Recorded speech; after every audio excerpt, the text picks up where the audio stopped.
去年の10月20日金曜日、飼い猫のモモが突然行ってしまいました。最後に私たちを見て、かすかににゃーと泣き、お別れの挨拶をして。私は早見咲子、51歳です。モモ。夫は7年前に他界し、娘のキミカと猫のモモが私の家族でした。お願い、目を開けて、モモちゃん。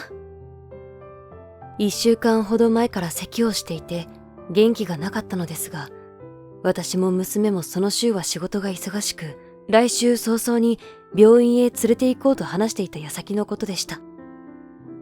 ネットで症状とか調べたけど、多分肺炎じゃないかな。発症して急激に死に至ることもあるって。すぐに病院へ連れて行けばよかった。ごめんね、モモ。ごめんね。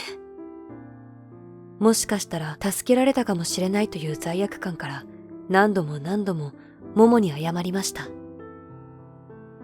モモとの出会いから8年。モモは家の中を常に明るくしてくれて、それは夫が亡くなって以降もそうでした。私と娘にとってモモはかけがえのない存在だったのです。その夜はずっとモモを撫でていました。もしかしたら息を吹き返すかもしれないと願って。けれど奇跡は起こらなかったのです。ただ呆然とモモのそばに座っているだけの私に対し、しっかり者の娘がいろいろと動いてくれました。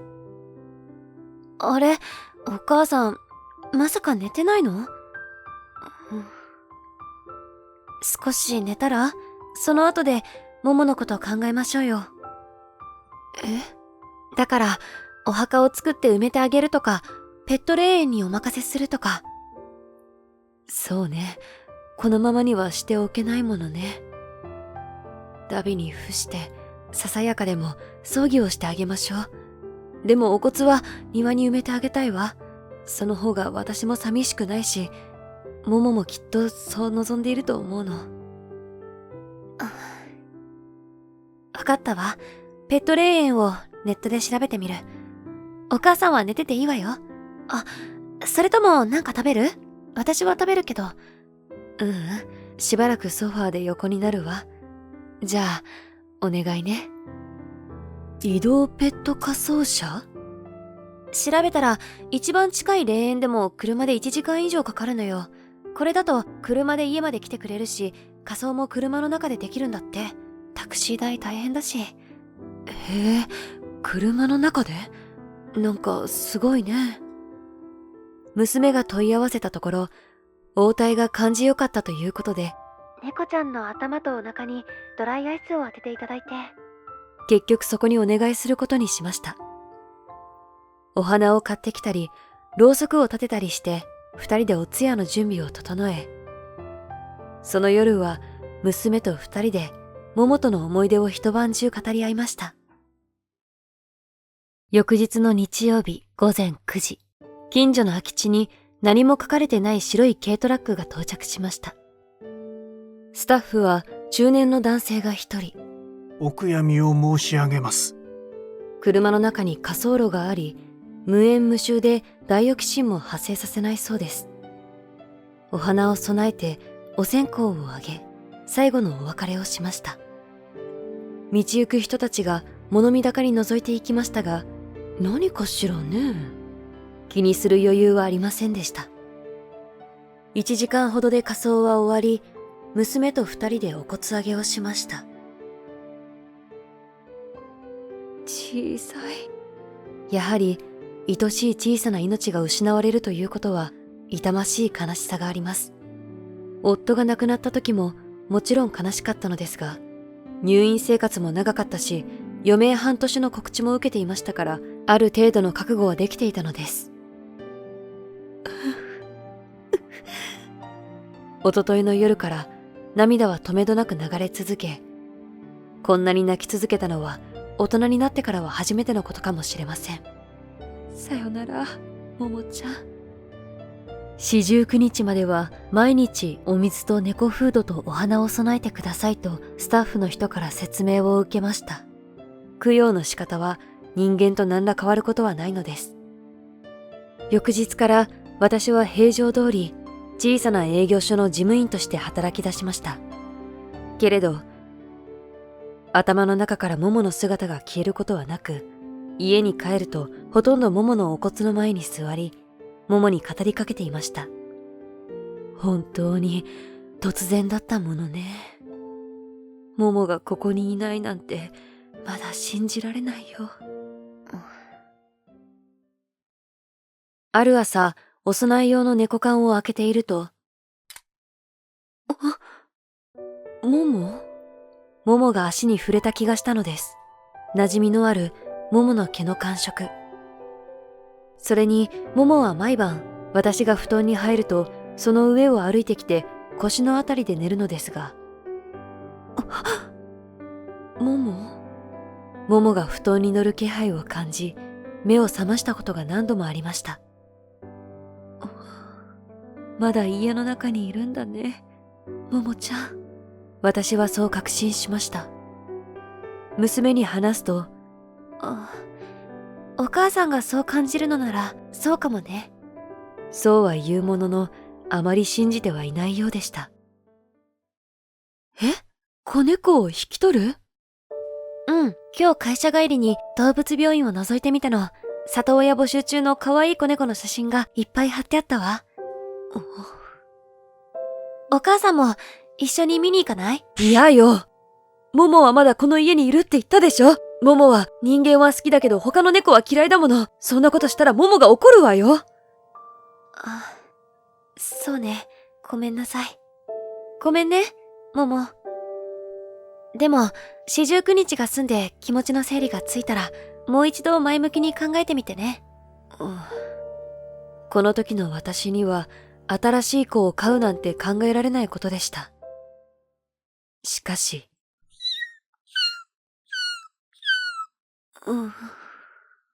数日後、公園で捨て猫に出会ってしまったのです。10分ほど立ち尽くし、結局立ち去りました。でも、家に着くなり猫フードを持って飛び出てました。せめて誰かに拾われるまではご飯を。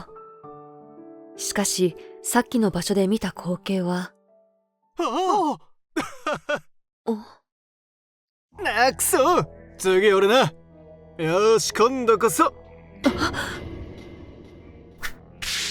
外れ信じられないことに、少年たちは木の根元に子猫たちを置き、的にしてパチンコ玉を飛ばしていたのです。やめなさい！なんてことしてるの！なんだよ、おばさん。うるせえな。あんたたち、どうしてこんなひどいことするの？子猫が何の痛みも感じないとでも思ってるの？命を何だと思ってるのよ。下手したら死んでしまうかもしれないのに。そんなこともわからないの？うるせえ、おばさん。行こうぜ。クソババア！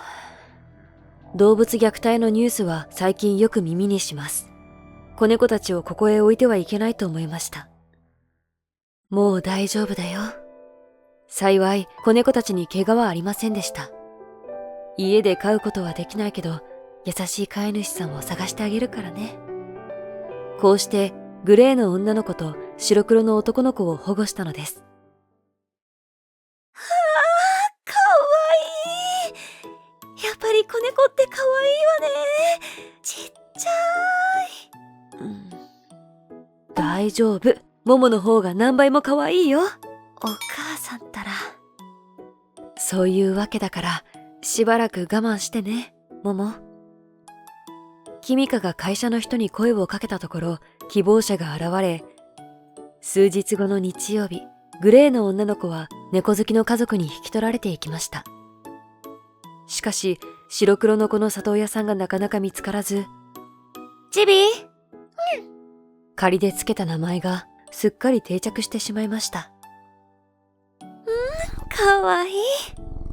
ねえお母さん、チビをうちの子にしない？しません。もう、お母さんだってチビのことかわいいと思ってるくせに。実はそうです。最初の頃こそ、モモのお供えのお水を飲み、ご飯を食べるのを真剣に怒っていたものですが、ダメ！ごめんね、モモ。ちゃんとしつけるから。ダメの意味がわかるにつれて、台の上に乗らなくなりました。だいたい猫というものは姿や動作が可愛いのです。すみません、猫好きの主張です。まして、子猫の可愛さは格別です。やんちゃで遊び好きで、くるくるよく動き回り、見ていて飽きません。おまけに人の後をどこでもついてくるし、姿が見えないと泣きながら探し回り、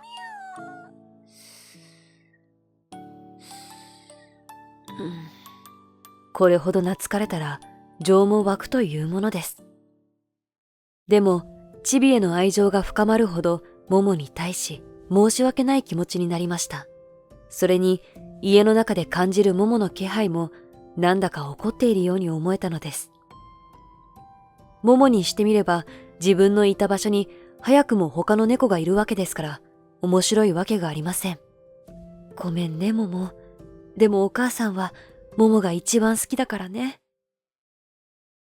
12月初旬。本当ですか？知人の紹介でチビの引き取り先が決まった時はほっとしました。これ以上一緒にいたら別れが辛くなりそうだったので、来週ですね。はい、お待ちしています。そして、モモの四十九日を直前に控え、事件は起こったのです。朝家を出て最寄りの駅へ向かう途中。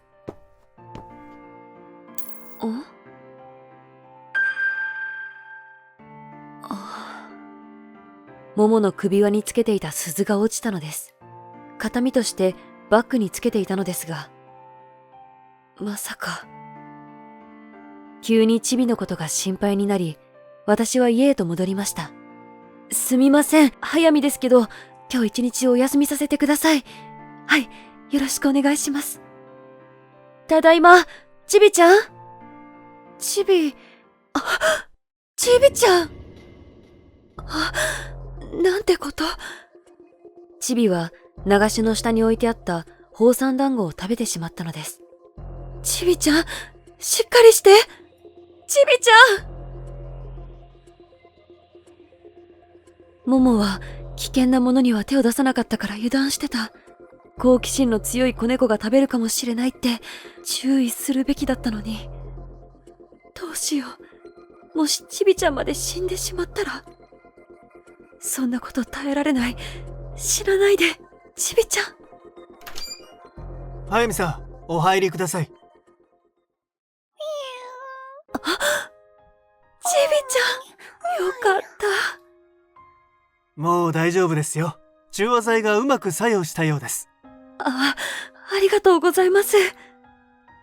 何より口にしてすぐ連れてこられたのが良かったですよ。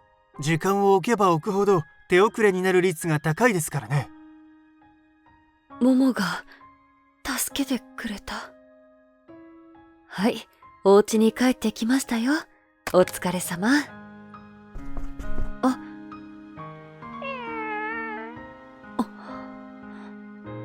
それはまるで助けてもらったお礼を言っているように思いました。モモ、ありがとうね。チビを助けてくれて。明日が四十九日。今度こそあっちの世界へ行ってしまうんだね。四十九日は納骨の日です。私たちは庭にお墓を作り、お骨をそこに納めることにしました。その夜見た夢は、モモとチビが川のたもとに並んで座っていました。川には虹がかかっていて、あれが虹の橋なんだと夢の中で思ったのです。虹の橋は天国の手前にある橋で、動物たちが渡っていく橋だと言われています。モモが橋を渡り出したため、私は思わず叫びました。モモ、行かないで！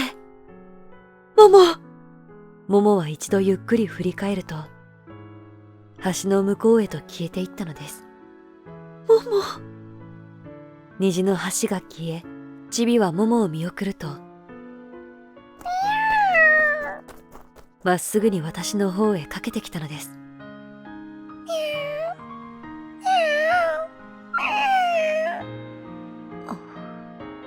夢の意味が分かったような気がしました。ちびちゃん。モモは自分の後をチビに託したのかもしれません。お前、うちの子になる？チビはモモからの贈り物なのだと、そう思えたのです。チビの里親希望者の方にお断りの電話を入れたよ。え？本当？せっかく望んでくださったのに申し訳ないとは思ったけど。まあでも、里親を待ってる子はいっぱいいるし、これも縁だよ。お母さんはチビが来て、モモが怒ってるって言ってたけど、私はそうは思わなかったわ。むしろモモは安心したんじゃないかって思ってた。そうね。モモが怒ってるなんて考えた自分が恥ずかしいわ。モモにも失礼よね。お母さん、思い違いをしてた。チビと出会ってチビへの愛情が生まれても、モモへの愛情が減るわけじゃないのよね。愛情は分散するものではなく、増えていくものなのだと、モモとチビに教えてもらいました。ずっと忘れないよ。ありがとう、モモ。もちろん、すべて考えすぎや偶然なのかもしれません。でも私は確かに、モモからいくつかの大切な贈り物をもらったのです。